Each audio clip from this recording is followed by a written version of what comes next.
Alrighty, today we have some contraption we use to relieve the pressure in the plow hydraulic lines. We've all experienced the when we go to put a plow on, there's pressure in the lines and we can't get the lines from the plow to the truck. And we've either got to use a screwdriver and a hammer to relieve that pressure, and we all know what happens when we do that.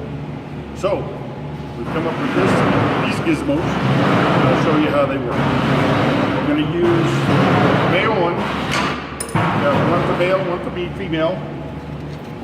We plug it in just like we would do any other hydraulic fitting. We'll make sure our screw is backed out. There, now we're set. This is a handle just to keep the whole fitting from rotating once you screw this down. Take the T-handle and screw it down till you feel it make contact with the plunger. There. And all we're going to need is about half a turn. There we go. It relieves the pressure. There is a drainage hole drilled in the bottom of these things so that you don't get any spray in your face or anywhere else. So you get a controlled leakage. And then just back this off. Remove your contraption.